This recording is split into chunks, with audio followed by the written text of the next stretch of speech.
RP publishing house में आप सभी का स्वागत है। हमारे द्वारा बनाए गए वीडियो अगर आपको अच्छा लगता है तो लाइक एंड सब्सक्राइब करें, ज़्यादा से ज़्यादा शेयर करें। हेलो फ्रेंड्स, आज मैं आप सभी से मध्यकर्ण की संरचना एवं उसके कार्य के बारे में जानकारी साझा करूंगा। बाह्य कर्ण पर मेरे द्वारा एक पूर्व में वीडियो बनाया गया है, जिसका लिंक इस वीडियो के डिस्क्रिप्शन में दे दिया गया है। आप वहां से बाह्य कर्ण की संरचना और उसके कार्य के बारे में जानकारी प्राप्त कर सकते हैं। तो आइए हम देखते हैं मध्य कर्ण की संरचना। तो मध्य कर्ण एक छोटी सी वायु क्षेत्र या नलिका गुहा है, जो कि बाह्य कर्ण और अंतःकर्ण के बीच में स्थित होता है। मिडिल ईयर में जो है यह अंतःकर्ण और आपके बाह्य कर्ण के बीच के जो हिस्सा है उसको हम मिडिल ईयर कहते हैं। अब इसमें जो है एक टेम्पेनिक मेम्ब्रेन होता है, जिसे हम कर्णपटल कहते हैं। यह कर्णपटल आपके बाह्य जो कर्ण है और मध्य कर्ण को जो है अलग करने का कार्य करते हैं। आप यहाँ पर ईयर ड्रम देख सकते हैं, यही ईयर ड्रम है। अब आपका इधर बाह्य कर्ण है और आपका इधर जो है मध्य कर्ण है। तो ईयर ड्रम जो है इसको सेपरेट करने का कार्य करता है। जो बाह्य आपका जो मध्य कर्ण है, इसको हम बायोमेडिकल इंजीनियरिंग क्रिया में भी बहुत ही महत्वपूर्ण जो है यह भूमिका निभाता है। क्योंकि जो मिडिल ईयर है, मिडिल ईयर को हम यहाँ पर जो है एक ट्रांसफार्मर के रूप में भी देखते हैं, क्योंकि यह जो आपका ध्वनि है उस ध्वनि को जो है वह आपका बढ़ाने का भी कार्य करता है, और आपका अगर तेज़ आवाज़ है तो उसको जो है नियंत्रित करने का भी काम करता है। तो इस तरीके से इसको हम बायोमेडिकल इंजीनियरिंग जो है क्रिया जो है उसमें इसकी महत्वपूर्ण भूमिका हम समझते हैं कि इसका बहुत ही एक महत्वपूर्ण भूमिका है। तो अगर हम देखें मिडिल ईयर के, तो मिडिल ईयर के जो मुख्यतः 4 पार्ट होता है। एक तो आपका ईयर ड्रम, दूसरा है ऑसिकल्स, आपका जो है यहाँ पर स्टेशियन ट्यूब है, और एक आपका पार्ट्स है जो 2 मसल्स होते हैं। तो वो जो है मिलकर जो है ये 4 पार्ट है, आप यहाँ पर देख भी सकते हैं। एक तो आपका है कर्णपटल, जिसको टेम्पेनिक मेम्ब्रेन कहते हैं, दूसरा है ऑसिकल्स, तीसरा है जो मिडिल ईयर मसल्स की जो अभी मैं चर्चा कर रहा था, उसके बाद चौथा है स्टेशियन ट्यूब। तो ये आपके जो है 4 पार्ट हैं जो मिडिल ईयर को जो है बनाते हैं। तो सबसे पहले इसमें देखें तो ऑसिकल्स। अब ऑसिकल्स क्या है कि यह 3 हड्डियों का समूह होता है, ठीक, जिसमें मैलियस होता है, इनकस होता है, स्टेपिस होता है। दूसरा, अगर हम मसल्स की बात करें तो इसमें एक होता है टेंसर टेम्पेनिक मसल्स, दूसरा होता है स्टेपिडियस मसल्स। तो ये आपके जो है मांसपेशियों के भी 2 पार्ट्स हैं, और ऑसिकल्स में 3 जो है हड्डियों का समूह को हम ऑसिकल कहते हैं। अब यहाँ पर हम कर्णपटल के बारे में देखें कि कर्णपटल क्या है, जिसको हम ईयर ड्रम भी कहते हैं। तो आप ईयर ड्रम के यहाँ अलग अलग पार्ट्स देख सकते हैं कि आप यहाँ फ्लैसिडा पार्ट है, अब उसके बाद आपका ये कोन ऑफ लाइट है, उसके बाद ये आपका उम्बू है, ये उसका हैंडल है, ठीक है। ये आपका लेटरल प्रोसेस है जहाँ पर मैलियस जो है जुड़ा होता है। ये आपका इंटीरियर, ठीक है, मैलियर फोल्ड है।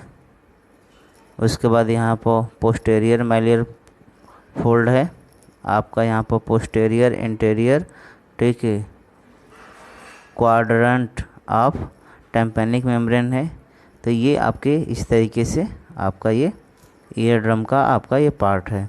अगर हम ईयर ड्रम के बारे में जानकारी अगर देखें तो सबसे पहला तो ईयर ड्रम जो होता है वो ओवल शेप का होता है, मतलब कि ये अंडानुमा आकृति होता है। आप यहाँ पर देख सकते हैं कि इसकी आकृति अंडे जैसी है इसकी आकृति, ठीक। तो एक तो ये चीज़ें अंडानुमा होता है। दूसरा जो है ईयर ड्रम को हम जो है कर्णपटल भी कहते हैं। उसके बाद यह एक जो है झिल्ली है, ठीक, मेम्ब्रेन का मतलब ही होता है झिल्ली। इसका अगर हम थिकनेस देखें तो 1/10 mm होता है, 1/10 mm। उसके बाद इसके जो हम कलर देखें तो वह गुलाबी स्लेटी रंग का इसका होता है। ठीक, अगर इसमें हम जो पार्स फ्लैसिडा हम लोग ने देखे थे अभी, ये पार्स फ्लैसिडा, वो पार्स फ्लैसिडा बहुत ही क्या होता है, पतला होता है और कर्ण पटल की यह सुरक्षा का बाह्य भाग से अंतः कर्ण तक ध्वनि को यह क्या करता है, संचारण करने में मदद करता है। ठीक, उसके बाद जो टेम्पेनिक मेम्ब्रेन है ये बहुत ही पतला होने की वजह से इसको जल्दी ख़राब होने के चांसेस रहते हैं, इसीलिए जो है आपको बोला जाता है कि कान पे जो है ज़ोर से थप्पड़ नहीं मारना चाहिए, क्योंकि ईयरडम फट सकता है। या ज़्यादा शोरगुल वातावरण में नहीं रहना चाहिए। ठीक, इसमें दूसरा जो पार्ट है आपका, वो है आपका पार्स टेंसा। ठीक, जो पार्स टेंसा है, पार्स टेंसा, वो पार्स टेंसा पार्स फ्लैटिसा से भी बहुत ज़्यादा वो पतला होता है। ठीक, अब इसमें जो है एक पार्ट जो मैंने बताया था उम्बो, ये आपका उम्बो है। इसी उम्बो में जो ऑसिकल्स है, ऑसिकल्स में जो आपका मैलियस है, मैलियस को जो हैंडल है, इस उम्बो में वो जुड़ जाता है और इस तरीके से जो है वो आपका टेम्पेनिक मेम्ब्रेन, जैसे ही ध्वनि आपके कान के पर्दे तक जाती है तो वाइब्रेशन करने लगता है और यह जो है आपका ध्वनि का संचारण करने का काम करने लगता है। तो ये आपका जो है कर्णपटल है। संक्षिप्त में एक बार और देख लेते हैं। कर्णपटल जो है ओवल शेप का होता है पहला। दूसरा, इसका रंग अगर हम देखें तो गुलाबी स्लेटी कलर का होता है। इसके थिकनेस देखें तो 1/10 mm होता है। इसके दो पार्ट्स होते हैं, एक तो पार्स फ्लैसिडा है, दूसरा है पार्स टेंसा। तो इस तरीके से जो है ये आपका ये टेम्पेनिक मेम्ब्रेन का ये पार्ट्स हो गया। दूसरा अगर हम पार्ट देखें मिडिल ईयर का, तो वो है आपका ऑसिकल्स। अब ऑसिकल्स में सबसे पहला जो है आपका है वो है मैलियस। ठीक, अब ये ऑसिकल्स क्या है कि ऑसिकल्स यहाँ पे 3 हड्डियों का ये समूह है, चेन है, जिसे हम ऑसिकल्स कहते हैं। अब ये 3 हड्डियाँ जो हैं ये हमारे सुनने में बहुत ही महत्वपूर्ण भूमिका निभाती हैं। ठीक, और यह क्या करते हैं कि ध्वनि को यह संचारण करने में जो है सहयोग करती हैं और इसके साथ साथ यह जो ध्वनि के एम्प्लीफिकेशन में भी यह सहायता, मतलब ध्वनि को एक स्थान से दूसरे स्थान तक प्रतिस्थापित करने जो है उसके साथ जो है यह उसको बढ़ाने में भी मदद करती हैं। अगर हम इसके पार्ट देखें तो ये हेड है, ये कनेक्शन टू जो है इनकस है, ये नेक है, ये लेटरल प्रोसेस है और का ये आपका इसका ये हैंडल है। ठीक, जो आपका उम्बो में जाकर जुड़ता है। तो इस तरीके से है। अब अगर हम इसकी जो है आकृति देखें तो आप देख सकते हैं कि हथौड़े जैसा है। यह जो है आपका हथौड़े जैसी इसकी आकृति है। इसकी हम लंबाई देखें तो लंबाई जो है 8 mm होती है। इसका वज़न हम देखें तो वज़न जो है आपका 25 जो है mg इसका वज़न होता है, 25 mg। और इसका जो आपका ये हेड है, हेड का एक हिस्सा जो है इनकस से जुड़ा होता है और जो इसका हैंडल है, ये हैंडल जो है आपके जाकर जो टेम्पेनिक मेम्ब्रेन है, जो कर्णपटल है, कर्णपटल के उम्बों में जाकर यह जुड़ा होता है। ठीक, तो इस तरीके से आपका ये मैलियस है। अब यहाँ पर इनकस, तो इनकस के आप पार्ट देखेंगे तो शॉर्ट प्रोसेस है, कनेक्शन आप, ठीक है, मैलियस है, ये लॉन्ग प्रोसेस है। ठीक है, यहाँ पर कनेक्शन आपका जो है स्टेपिस है। ठीक, और ये आप देख सकते हैं कि इसकी जो आकृति है वो निहाई जैसी इसकी आकृति है। ठीक, और ये ऑसिकल्स का आपका ये दूसरे हड्डी है। ठीक, अगर इसका हम वज़न और लंबाई की बात करें तो जितना मैलियस का है वज़न और लंबाई, हमने देखा था कि मैलियस की जो लंबाई है वो आपका 8 mm है और उसका वज़न था 25 mg। तो मैलियस के लंबाई और वज़न की इतना ही इसका भी लंबाई और वज़न होता है। यह निहाई जैसे आपका ये दिखता है। दूसरा, नेक्स्ट अगर हम देखें जो है ऑसिकल्स के जो पार्ट्स थे इसमें दिया है स्टेपिस। स्टेपिस के बारे में हम ये जानते हैं कि जो है यह हमारे शरीर की सबसे छोटी हड्डी है जो कान के अंदर पाई जाती है। तो अगर आप इसके देखें तो आपका ये जो हिस्सा है यहाँ पर जो इनकस जो है कनेक्ट होता है, इसका हेड देख सकते हैं, नेक देख सकते हैं, आपका इसका फुट प्लेट देख सकते हैं। तो इस तरीके से अब इसका जो आकृति अगर हम देखें तो यह घोड़े के नाल की जैसी इसकी आकृति होती है। इसका अगर हम वज़न देखें तो 2.5 mg इसके वज़न होता है। 2.5 mg इसका वज़न होता है। अगर हम इसकी लंबाई देखें तो 3.4 mm इसकी लंबाई होती है।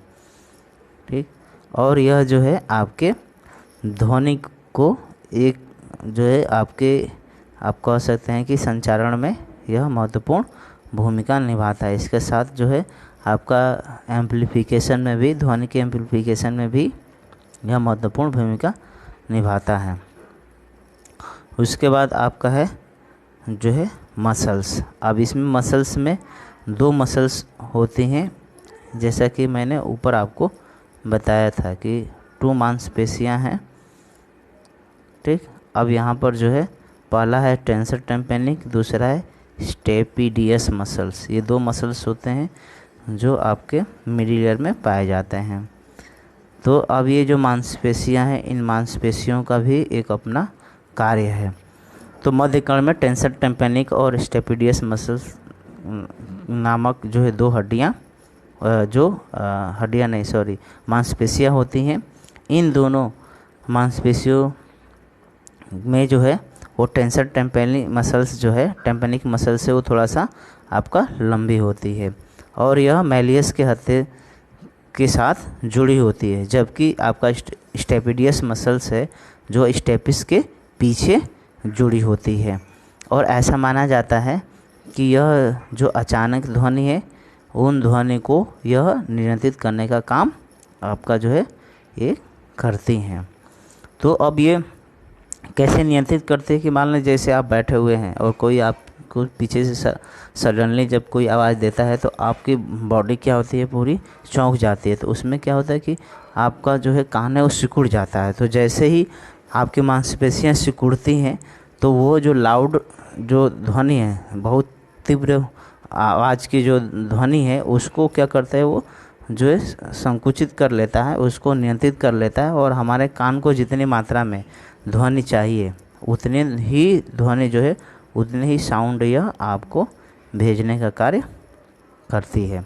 तो इस तरीके से जो है आपका ये जो मिडिल मसल्स हैं यह हमारे ध्वनि को जो है अचानक जो ध्वनि आता है उसको नियंत्रित करने का काम करते हैं। इसके साथ साथ जो आपका ऑसिकल्स है या जो आस्कुलर चेन है उसमें जो है यह जो उसके हलन चलन है, जो उसकी मोबिलिटी है या मूवमेंट है, उसको नियंत्रित करने का काम जो है मांसपेशियों के द्वारा किया जाता है। नेक्स्ट इसमें है स्टेशियन ट्यूब, जिसको कंठ कर्णनलिका हम कहते हैं।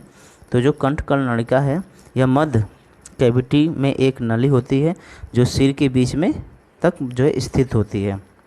अगर इसकी हम लंबाई देखें तो 30 से 40 mm और यह मध्य कर्ण के जो नेजो फेरेंक्स है उससे यह जुड़ी होती है।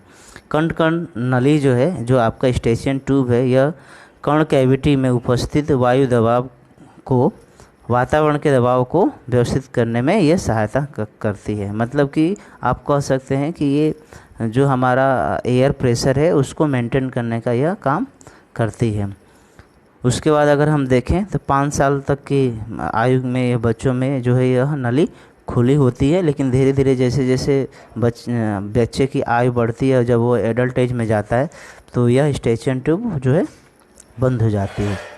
और ऐसा देखा भी गया है कि जब हम कोई वस्तु को निगलते हैं या जब हम छींकते हैं उस समय जो है स्टेशियन ट्यूब खुल जाती है और हमारे बॉडी को मेंटेनेंस करने का काम करती है। जैसे आप देखते हैं कभी जम्हाई अंगड़ाई लेते हैं तो कान का जो है इस तरीके से खुल जाता है। या आप कभी देखते होंगे कि आप जैसे झूले पे झूल रहे हो, बहुत बड़ा झूला है, तो जब आप ऊपर से नीचे की तरफ आते हैं तब जो है आपका जो है बॉडी का या जो आपका एयर का प्रेशर है वो बदल जाता है, तो वहाँ पर यह नियंत्रित करने का काम करता है। या ऊपर नीचे से ऊपर की तरफ जाते हैं या लिफ्ट वगैरह में, तो ये वहाँ पर ये जो है आपका स्टेशियन ट्यूब जो है मेंटेन करने का काम करता है। तो इस तरीके से हम मिडिल ईयर के जो है हम लोगों ने स्ट्रक्चर देखा। अगर हम मिडिल ईयर के अगर हम कार्य की बात करें तो मिडिल ईयर को अलग अलग तरीके से इसके कार्य को बताया गया है कि यह किस तरीके से हमारे सुनने में सहयोग आपका ये मिडिल ईयर करता है। तो अगर हम मिडिल ईयर का कार्य देखें तो यह जो है आपके जो वातावरण में जो आपके ध्वनि है उस ध्वनि को क्या होता है कि यह जो है हमारे आपके मस्तिष्क तक पहुंचाने का काम करता है। लेकिन वो मस्तिष्क कैसे पहुंचाता है कि जो आउटर ईयर तक है वह जो है आपका ध्वनि के रूप में होता है, लेकिन जैसे ही मिडिल ईयर में जाता है टेम्पैनिक मेम्ब्रेन से ध्वनि जब आपका टकराता है तो वह एक मैकेनिकल एनर्जी में बदल जाता है, क्योंकि वो कान का जो पर्दा है वो कंपन करने लगता है। और उससे हम लोगों ने देखे थे ऑसिकल्स के जो तीनों हड्डियां हो एक साथ जुड़ी हुई हैं, तो वो अब हड्डियों का में हलन चलन होने लगता है। वो हड्डियां जो है जिसका जो स्टेपिस है वो स्टेपिस आपके जो फुट प्लेट है वो जाके कॉकलिया पर जाके वो हैमरिंग करता है। अब वो जो है तो हमारा जो आउटर ईयर तक जो है आपका वो ध्वनि के रूप में होता है, लेकिन जैसे ही मध्य कान में जाता है वह जो है आपका मैकेनिकल एनर्जी में परिवर्तित हो जाता है। और मैकेनिकल एनर्जी से फिर वो जो है आपका जैसे अंतःकरण में हम जाते हैं तो वो इलेक्ट्रिक इम्पल्स के रूप में वो जो है वो ध्वनि क्रिएट होता है और ऑडिटरी नर्व्स के माध्यम से आपके ब्रेन तक जाता है। तो इस प्रकार से जो है वो ध्वनि को हम सुनते हैं।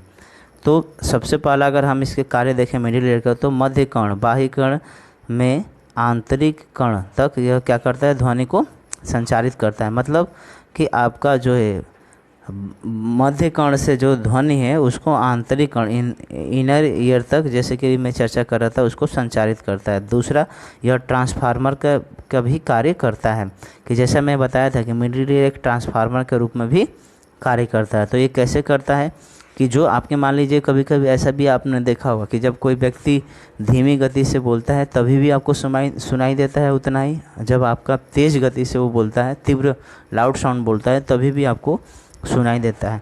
तो आपका जो ये मिडिल ईयर है, यह मिडिल ईयर क्या करता है कि एक ट्रांसफार्मर का कार्य करता है। मतलब कि हमारे जो ध्वनि है उस ध्वनि को जो है घटाने और बढ़ाने का काम करता है। अगर हमारे कान जो 27 dB तक अगर सुनता है तो वह अगर कोई 10 dB पे बोल रहा है तो उसको बढ़ा के 27 dB तक कर देगा। अगर कोई 30 dB बोल रहा है तो उसको घटा के 27 dB कर देगा। तो इस तरीके से वो जो है काम करता है। और यह लगभग 27 dB जो है यह ध्वनि ऊर्जा को लगभग ये बढ़ा देता है। कोई भी जो व्यक्ति बोलता है उससे ये 27 dB उसको इंक्रीज कर देता है। उसके बाद ये जो है आप मिडिल ईयर में हमने देखा कि आपका टेंसर टेम्पैनिक और स्टेपिडियस जो मसल्स था, यह क्या होता है कि यह जो हमारे अचानक ध्वनि है उन अचानक ध्वनि को जो है नियंत्रित कर लेती है, जिससे कि आपका जो है लाउड साउंड हमारे कान तक नहीं पहुंच पाता है। नहीं तो उस स्थिति में अगर लाउड साउंड पहुंच जाएगा तो मस्तिष्क के किसी हिस्से में क्षतिग्रस्तता हो सकती है या जो है हमारे कान के किसी अन्य पार्ट्स को जो प्रभावित कर सकता है। तो इस तरीके से इसके साथ हमने ये भी देखा था कि जो आपका स्टेशियन ट्यूब है वह हमारे जो मस्तिष्क के जो मध्य जो हमारे शरीर का जो आपका वायु का दबाव है और जो वातावरण के वायु के दबाव है उसको जो है नियंत्रित करने का कार्य करता है। तो इस तरीके से जो है यह जो है आपके स्टेशियन ट्यूब कार्य करता है। ठीक, तो इस प्रकार से जो है यह आपके मिडिल ईयर के स्ट्रक्चर और कार्य हैं। मैं आशा करता हूं कि आप सभी को अच्छा लगा होगा मेरे द्वारा दिया गया जानकारी। तो आप इसे लाइक एंड शेयर करें और हमारे चैनल को ज़्यादा से ज़्यादा सब्सक्राइब करें। Thank you.